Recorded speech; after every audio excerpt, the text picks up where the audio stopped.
Assalamualaikum warahmatullahi wabarakatuh.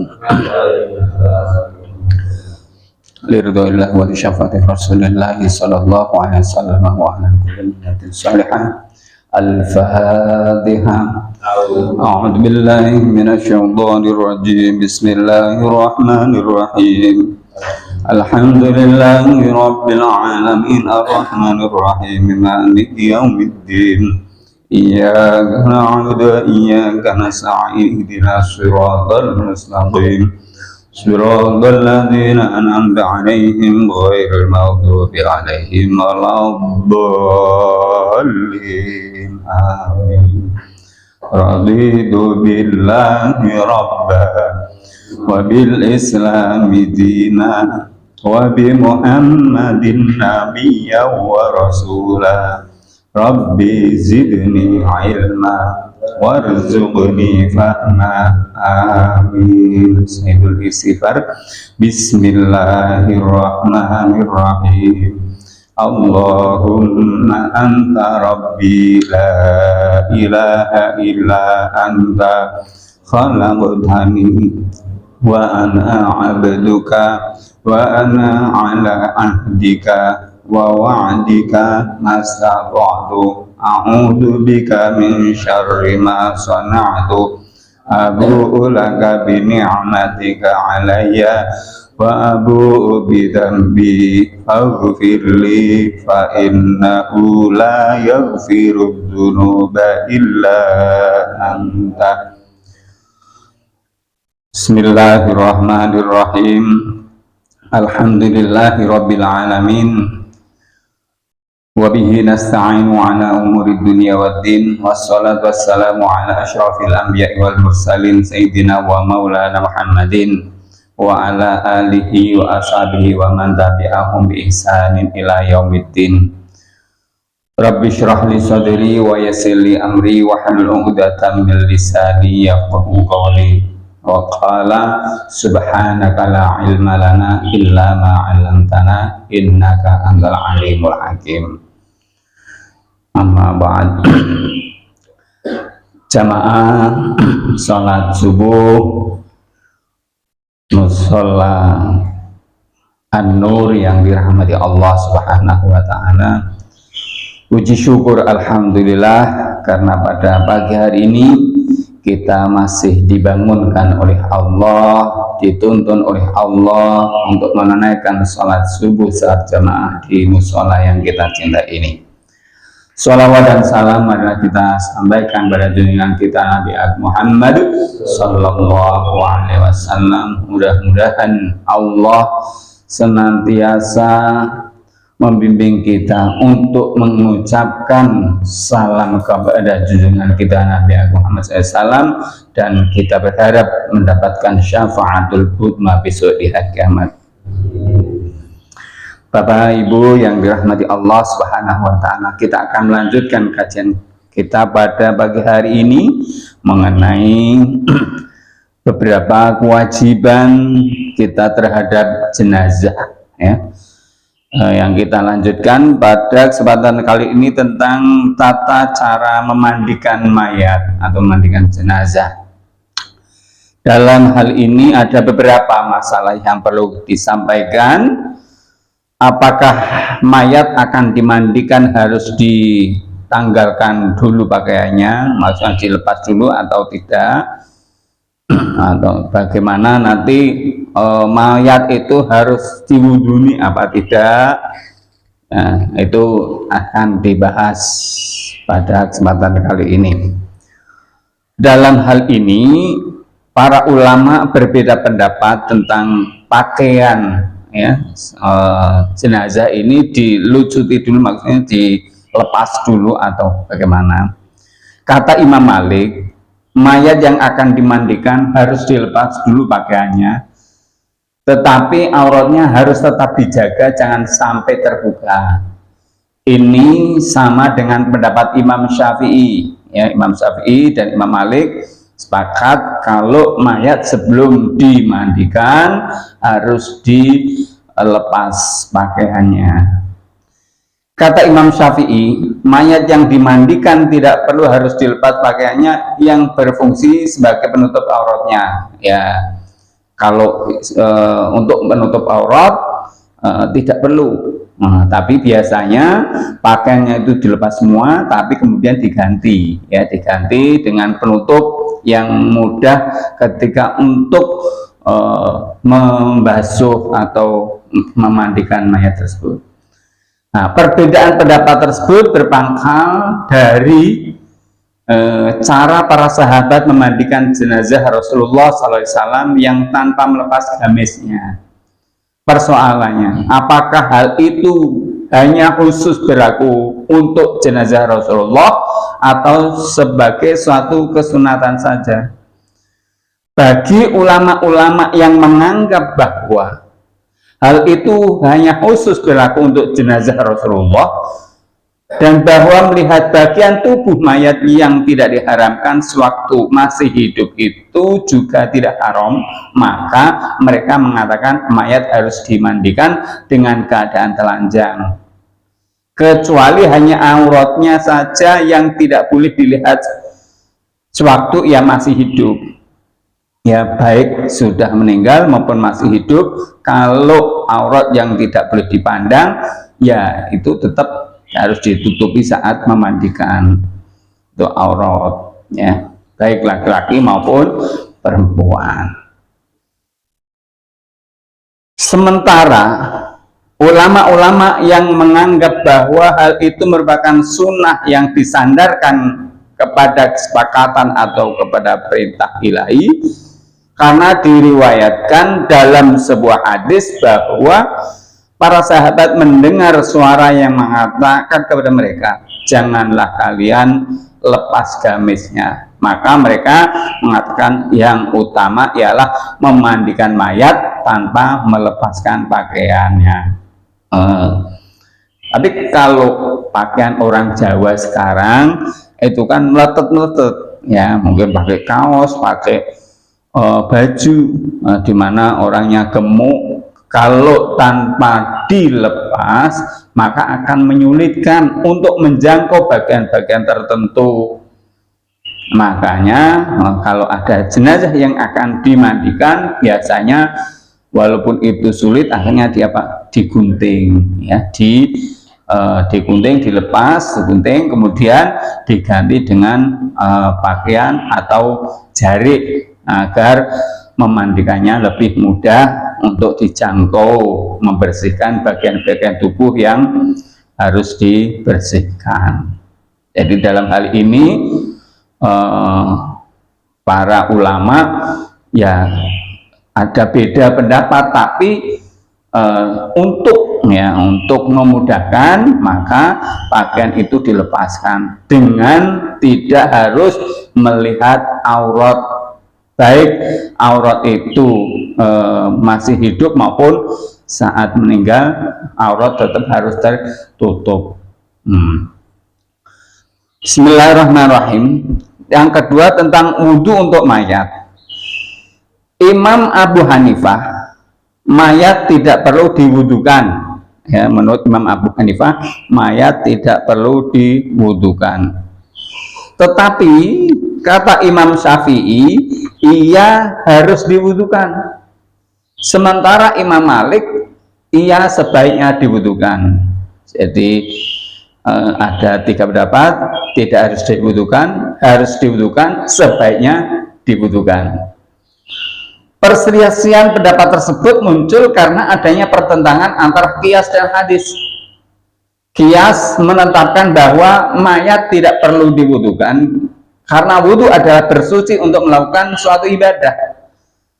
Dikarenakan mayat sudah tidak berkewajiban melakukan ibadah, maka syarat ibadahnya pun, yaitu wudhu, praktis menjadi tidak wajib. Seandainya tidak ada hadis tentang memandikan mayat, tentu memandikan mayat tidak wajib. Jangan bingung. Jadi karena mayat, ya, yang mengatakan mayat itu sudah tidak ada kewajiban untuk melakukan ibadah. maka tidak ada syarat untuk ibadah itu yakni wudhu. Ini tidak perlu diwudukan. Ada pendapat yang mengatakan seperti itu. Tapi kan karena tidak bisa atau tidak bisa sholat, maka disolatkan. Orang yang akan disolatkan harus disucikan dengan cara berwudu tadi, atau karena tidak bisa wudu maka diwudukan. Bismillahirrahmanirrahim. Secara lahiriah, hadis Ummu Atiyah berikut ini menunjukkan bahwa mewudukan mayat merupakan syarat dari memandikannya. Karena di sana dijelaskan bahwa sesungguhnya Rasulullah SAW bersabda tentang cara memandikan putrinya, mulailah dari bagian yang kanan dan bagian-bagian anggota wudhu, ya. Cara memandikan guyuran pertama seperti ini dari kanan, kemudian mengikuti seperti gerakan orang melakukan gerakan wudhu. Tambahan kalimat terakhir tersebut diriwayatkan oleh Al-Bukhari dan Muslim. Oleh sebab itu hadis tersebut harus dibandingkan dengan hadis lain yang menjelaskan tata cara memandikan mayat secara umum. Sebab perintah yang terinci bisa mengalahkan atau menghapus perintah yang bersifat mutlak atau umum. Jadi menurut pendapat mayoritas ulama memang ada tambahan perintah, yaitu mewudukan mayat atau jenazah. Mungkin juga perbedaan pendapat tersebut disebabkan oleh adanya pertentangan antara perintah yang bersifat mutlak dengan perintah yang bersifat terbatas. Karena banyaknya hadis yang memerintahkan memandikan mayat tanpa menyebut perintah mewudukannya, makanya mereka lebih memenangkan perintah yang bersifat mutlak atas perintah yang bersifat terbatas, karena ia bertentangan dengan qiyas. Sebaliknya, Imam Syafi'i cenderung memenangkan perintah yang bersifat terbatas atas perintah yang bersifat mutlak, yakni memandikan mayat harus sekalian dengan mewudukannya. Ini Imam Syafi'i lebih hati-hati, jadi dua-duanya dilakukan, ya diwudukan, ya dimandikan. Dimandikan juga diwudukan. Nah, seperti itu.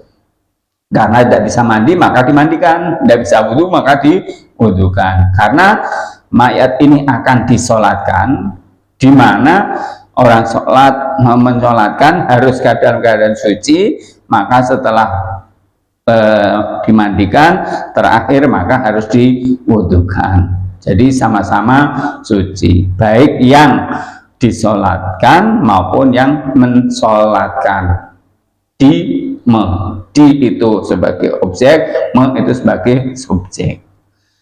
Bismillahirrahmanirrahim. Kemudian berikutnya waktu memandikan mayat.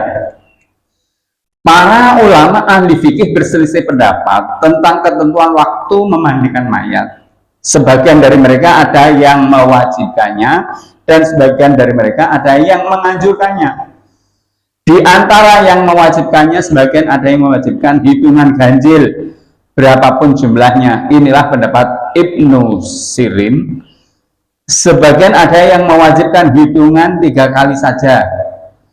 Sebagian lagi membatasi minimal tidak boleh kurang dari 3 kali tanpa membatasi jumlah maksimalnya. Ini sesuai pendapat Imam Syafi'i.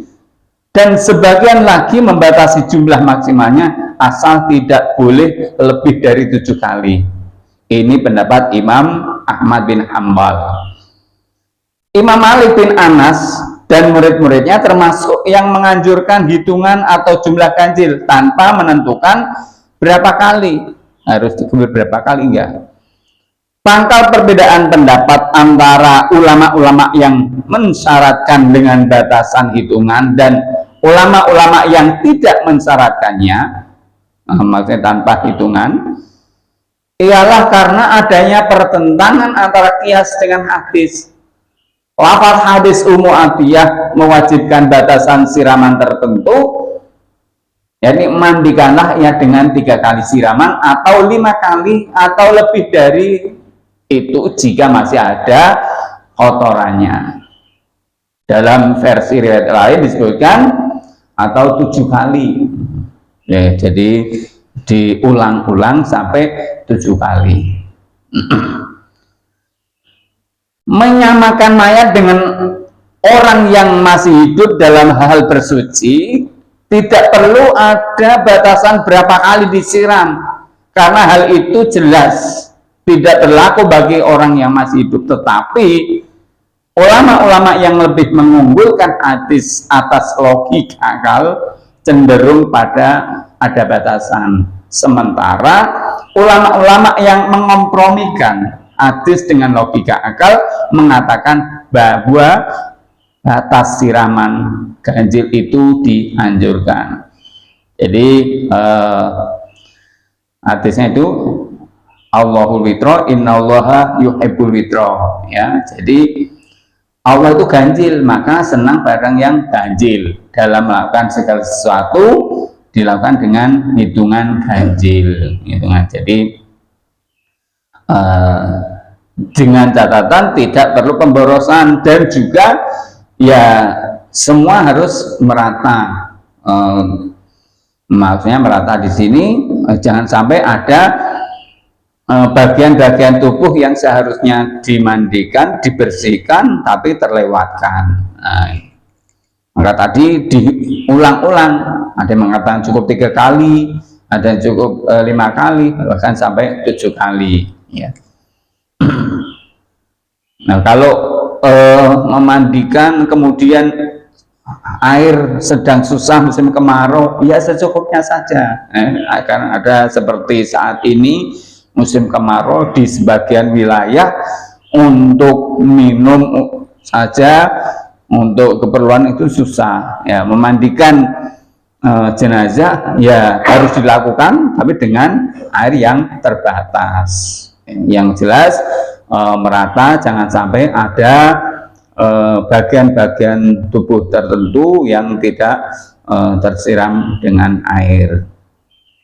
Nah, silang pendapat mengapa harus hitungan ganjil seperti itu tadi ada 3, ada 5, ada 7. Nah, dalam bentuk batasan hitungan tadi disebabkan oleh teks yang terdapat dalam hadis dari Ummu Atiyah. Menurut Imam Syafi'i tidak boleh kurang dari 3 kali, karena 3 adalah bilangan ganjil paling sedikit yang disebutkan dalam hadis Ummu Atiyah tersebut.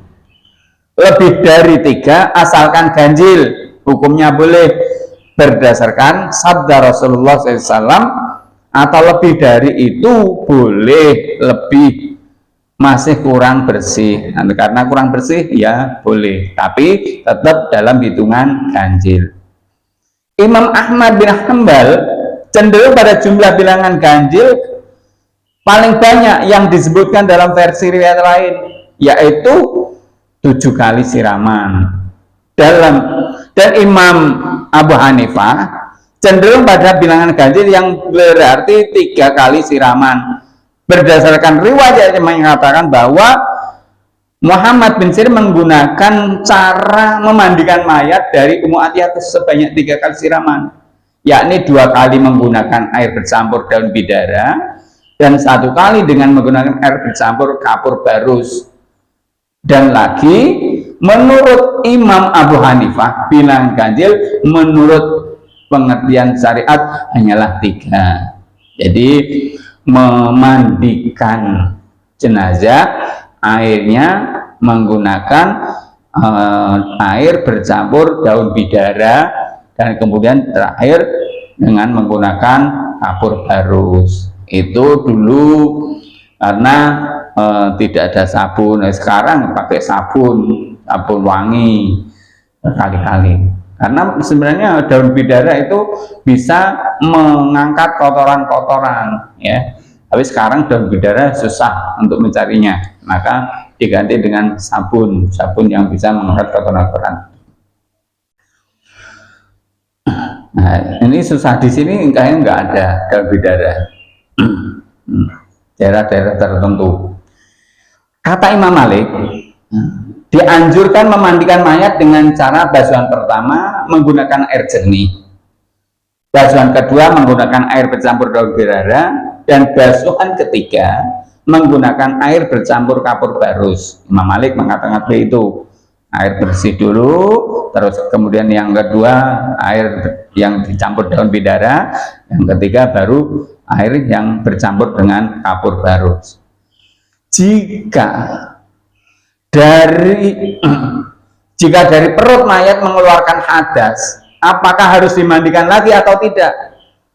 Nah, maka dalam memandikan jenazah ini harus diurut, ya, diurut dari dalam perutnya, dikeluarkan kotoran-kotorannya, karena orang meninggal itu biasanya ngeden, gang sampai mengeluarkan kotoran, dan bila saat memandikan diurut pelan-pelan agar kotoran-kotoran yang ada itu bisa keluar dari perutnya saat memandikan. Nah, ini biasanya dilakukan oleh keluarga. Seperti kemarin tadi, siapa yang berhak untuk memandikan, nah itu ada ketentuan-ketentuannya. Di kalangan ulama-ulama yang mewajibkan untuk dimandikan lagi juga terjadi silang pendapat dalam menentukan hitungan tadi. Jika ternyata hadas terjadi beberapa kali, menurut sebagian mereka cukup dimandikan lagi sekali saja, dan menurut sebagian yang lain harus dimandikan lagi sebanyak 3 kali. Bahkan menurut sebagian yang lain lagi harus dimandikan lagi sebanyak 7 kali. Nah, ini tadi ditekankan, maka saat membersihkan itu betul-betul ya bersih. Nah, maksudnya membersihkan bagian perutnya, diurut halus, ya, karena memandikan jenazah ini tidak boleh kasar. Alah, udah meninggal aja sok-sok ya, kasihan, ya. Ini bagaimana cara kita menghormati seorang jenazah dalam hal memandikan, dengan halus, siraman halus, gosokannya juga halus, tidak boleh kasar. Nah, apakah kuku dan rambut mayat harus dipotong? Nah, ini ada pertanyaan, apakah kuku dan rambut mayat harus dipotong? Dalam hal ini di kalangan para ulama terjadi silang pendapat juga. Kata sebagian mereka, kata sebagian ulama, kuku dan rambutnya wajib dipotong. Nah, ada yang mengatakan seperti itu. Dan sebagian yang lain mengatakan tidak boleh dipotong. Karena tidak ada hadis yang menerangkannya. Ada yang mengatakan wajib dipotong, dan sebagian lain mengatakan tidak wajib dipotong.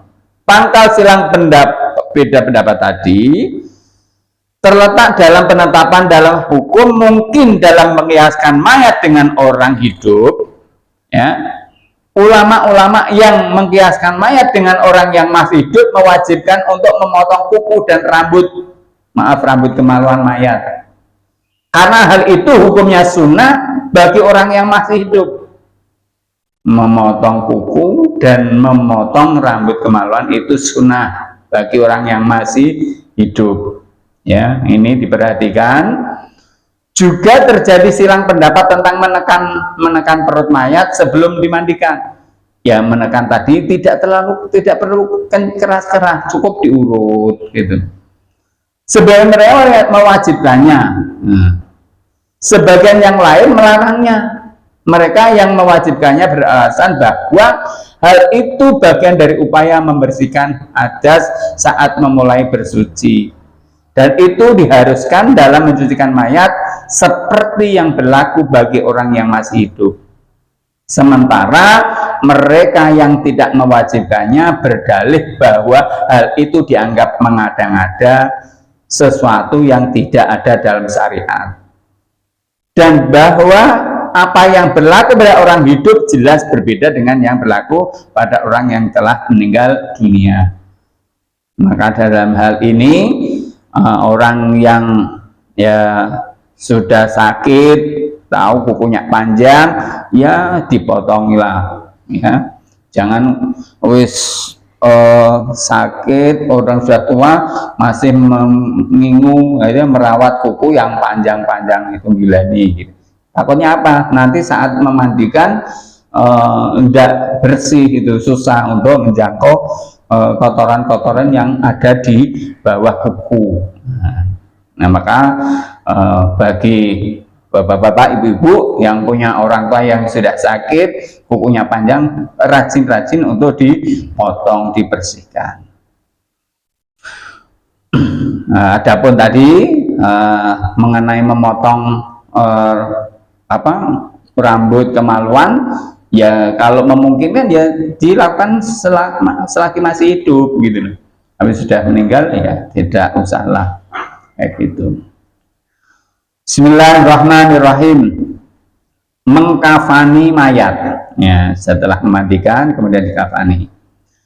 Dasar hukum dalam pembahasan ini ada hadis yang mengatakan anna Rasulullah sallallahu alaihi wasallam kufina fi salasati aswab bidin sukuliyatin laisa fiha qamisun wala imamatun.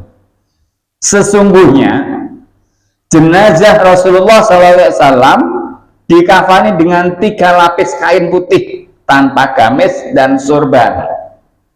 Nah, tanpa gamis dan surban, cukup 3 lembar. Nah, Abu Dawud meriwayatkan hadis bersumber dari Laila binti Qais Az-Zaqafiyah.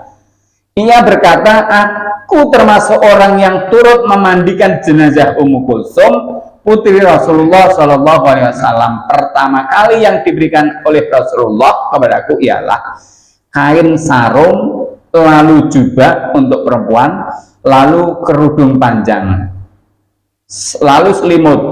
Kemudian setelah itu aku memasukkannya pada lapis kain yang terakhir. Kata Laila bin Khaif, saat itu Rasulullah SAW duduk di dekat pintu sambil memegang kafan-kafan untuk putrinya. Lalu kami menerima kafan-kafan tersebut satu persatu.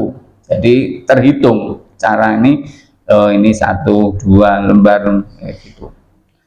Di antara para ulama yang menjadikan 2 asar tadi sebagai pedoman, kata mereka, mayat laki-laki dikafani dengan 3 lapis kain dan mayat perempuan dikafani dengan 5 lapis kain. Inilah pendapat Imam Syafi'i, Imam Ahmad, dan beberapa ulama lainnya. Jadi banyak ulama-ulama yang mengatakan kalau perempuan 5 helai, kalau laki-laki cukup 3 helai. Kata Imam Abu Hanifah, untuk mayat perempuan minimal 3 lapis kain, diutamakan kalau dengan 5 lapis kain, kalau utamanya lebih 5, tapi kalau terpaksa 3 cukup. Imam Abu Hanifah mengatakan demikian. Dan untuk mayat laki-laki minimal 2 lapis, diutamakan 3 lapis, mengatakan gitu. Dan kata Imam Malik, tidak ada batasan untuk mayat laki-laki maupun mayat perempuan, cukup 1 lapis, jika lebih maka jumlahnya harus ganjil. Ya. Mengapa ada 3, ada 2, ada 5? Karena jangan sampai hanya 1 lapis, orangnya gemuk, akhirnya kurang, ya tidak tertutup. Ada bagian yang tidak tertutupi, maka dengan 2 atau 3, nah itu insya Allah bisa tertutupi. Silang pendapat tersebut bersumber dari pemahaman 2 hadis di atas. Para ulama yang memahami hadis tersebut menetapkan hukum mubah tentang jumlah lapis kain kafan. Mereka tidak menentukan jumlah lapisnya, namun dianjurkan menggunakan bilangan ganjil, karena kedua hadis tersebut sama-sama menyebutkan bilangan ganjil tanpa membedakan mayat laki-laki maupun perempuan. Mereka memahaminya secara syariat karena hal itu memang terkait dengannya. Sementara para ulama yang mengartikan jumlah lapis kain tersebut sebagai anjuran, maka mereka menentukan konkretnya apakah anjuran tersebut bersifat wajib atau sunnah. Ya, 5 atau 3 tadi wajib atau sunnah, atau karena memang sesuai kebutuhan gitu. Pendapat-pendapat tersebut masing-masing memiliki argumen, ya, argumennya jelas. Yang jelas tidak ada batasan tertentu yang ditetapkan oleh syariat. Mungkin jumlah lapis atau rangkap kain kafan itu diadakan padahal seharusnya tidak ada.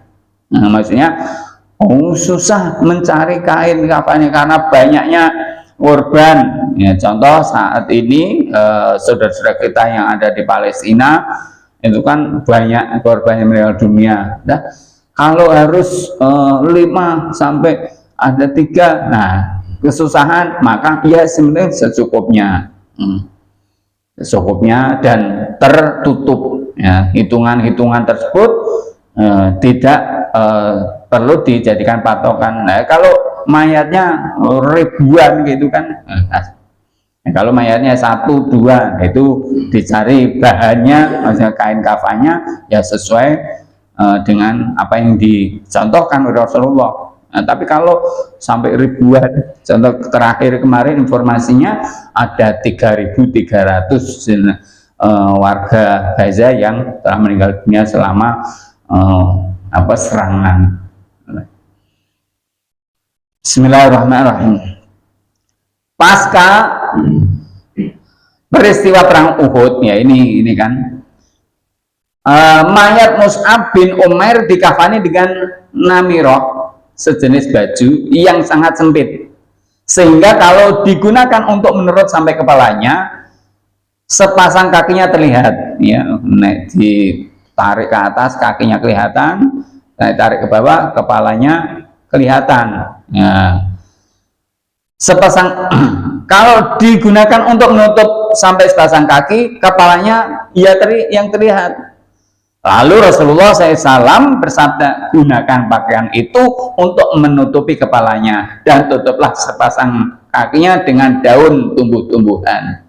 Saking ora-onone, ya, seperti saat-saat perang itu memang penting. Itu kalau bahkan kalau orang yang meninggal dunia syahid itu tidak perlu dimandikan, tidak perlu dikafani, cukup dengan apa yang melekat dalam pakaiannya, bahkan tidak perlu disolatkan karena itu merupakan syahid, syahid dunia, syahid akhirat. Tapi kalau kemudian terjadi serangan kemudian banyak yang meninggal, ya, tadi saya contohkan, ya, kalau memang mencukupi kain kafannya ya berlapis-lapis, tapi kalau tidak ya cukup secukupnya saja. Mungkin 1 cukup, ya, anak kecil cukup 1, orang yang gede ya harus ditambahi agar tidak terlihat bagian-bagian yang harus ditutup. Para ulama sepakat bahwa kain kafan harus menutup kepala mayat yang diberi parfum, kecuali untuk mayat orang yang meninggal dunia ketika sedang melakukan ibadah ihram, ya. Seorang yang sedang ihram ya sudah sesuai pakaiannya itu aja, tidak perlu diganti dengan apa namanya, kain kafan yang, karena itu sebagai saksi, ya, besok di hari kiamat di hadapan Allah Subhanahu wa Ta'ala. Kata Imam Malik dan Imam Abu Hanifah, orang yang meninggal dunia saat sedang berihram sama saja dengan orang yang meninggal dunia pada umumnya. Nah, kata Imam Malik seperti itu. Kata Imam Syafi'i, orang yang meninggal dunia sewaktu sedang ihram, bagian kepalanya tidak boleh dikafani dan tidak boleh diberi parfum, ya, apa adanya menurut Imam Syafi'i. Dengan menggunakan kain ihram tersebut langsung ya dalam keadaan seperti itu, ya. Silang pendapat para ulama tersebut terjadi disebabkan adanya pertentangan antara hukum yang bersifat umum dengan hukum yang bersifat khusus. Yang bersifat khusus terdapat dalam hadis Ibnu Abbas. Ia bercerita, Utiyan Nabi sallallahu alaihi wasallam birajulin wa qasadhu rahilatuhu famata wa huwa muhrimun faqala kuffinuhu fi saubaini wagsiluhu bima'in wa sidrin wala tuhmiru ra'sahu wala tuqarribuhu tiban fa innahu yub'atsu yaumal qiyamah yulabbi. Ya, mayat seorang laki-laki dibawa kepada Nabi sallallahu alaihi wasallam akibat dihempaskan oleh binatang tunggangannya sendiri dan ia sedang dalam keadaan ihram. Lalu beliau bersabda, kafani 2 lapis kain dan mandikanlah dengan air berikut daun bidara. Jangan kafani kepalanya dan jangan diberi parfum, karena kelak pada hari kiamat ia akan dibangkitkan dalam keadaan sedang bertalbiyah. Ya, labaik Allahumma labaik gitu. Nah, jadi orang yang sedang haji atau sedang ihram, ya, tapi haji tapi tidak ihram, ya tidak sama. Nanti dalam keadaan ihram meninggal seperti itu, ya cukup, tidak perlu dikasih minyak wangi, ya, kepalanya tidak ditutup. Tapi biasanya orang-orang yang meninggal di musim haji itu ya karena ya memang sudah sakit, tapi bukan dalam keadaan ihram, ya. Yang bersifat umum adalah perintah memandikan secara mutlak, ya, sifatnya ya mutlak, ya sama orang yang ini dimandikan dan sebagainya. Para ulama yang menganggap hadis tersebut khusus berlaku untuk orang-orang yang sedang berihram, sama seperti kekhususan hadis untuk para syuhada di perang Uhud, maka mereka memberlakukan hadis ini untuk siapapun yang meninggal dunia saat sedang menunaikan ibadah ihram. Ya, ibadah ihram itu dalam hal umroh atau haji, ya. Tapi tadi saya sampaikan orang sedang haji, beribadah haji, tapi pas tidak mengenakan ihram, ya diberlakukan sama seperti orang pada umumnya. Nah, itu ihram ya saat dia setelah menggunakan rida dan ini, ya baru itu disebut ihram dan punya niat umroh atau haji, ya. Karena menggunakan itu tapi enggak ada niat umroh atau haji, ya sama saja seperti jenazah-jenazah yang lain atau mayat-mayat yang lainnya. Artinya tadi ada ketika sedang ihram, bagian kepalanya tidak boleh dikafani dan tidak boleh diolesi wangian. Sementara para ulama yang menganggap hadis tersebut tidak khusus untuk orang yang sedang ihram, maka mereka mengatakan bahwa hadis tersebut hanya berlaku untuk orang Arab Badui itu saja, bukan untuk setiap orang yang meninggal dunia saat sedang ihram. Nah, ini ada beda, apakah khusus untuk orang Badui atau semua orang yang sedang melakukan ihram. Ya. Terakhir, tentang tata cara mengantar jenazah. Para ulama berbeda pendapat tentang kesunatan mengantar atau mengiring jenazah. Kata ulama-ulama Madinah, dianjurkan berjalan di depan usungan jenazah. Kata ulama-ulama Kufah, Imam Abu Hanifah dan ulama-ulama yang lain, sebaiknya berjalan di belakang usungan jenazah. Perbedaan pendapat tersebut timbul karena beragam asar yang diterima oleh masing-masing kedua belah pihak dari pendahulu mereka dan yang mereka amalkan. Imam Malik mengutip riwayat sebuah hadis mursal dari Nabi Shallallahu Alaihi Wasallam bahwa beliau berjalan di depan usungan jenazah. Demikian pula diriwayatkan dari Abu Bakar, Umar, seperti yang dikemukakan oleh Imam Syafi'i. Ulama-ulama Kufah berpedoman bahwa pada asar yang mereka riwayatkan dari Ali bin Abi Thalib dari jalur sanad melalui Abdurrahman bin Absi, ia berkata, aku berjalan bersama Ali bin Abi Thalib mengantarkan jenazah sambil menggandeng tanganku. Ia berjalan di belakang usungan jenazah. Sementara Abu Bakar dan Umar berjalan di depan usungan jenazah. Aku lalu menanyakan kepada tentang hal itu kepada Ali, dan ia menjawab, sesungguhnya keutamaan berjalan di belakang usungan jenazah daripada berjalan di depannya adalah seperti keutamaan orang sholat fardu atas sholat sunnah.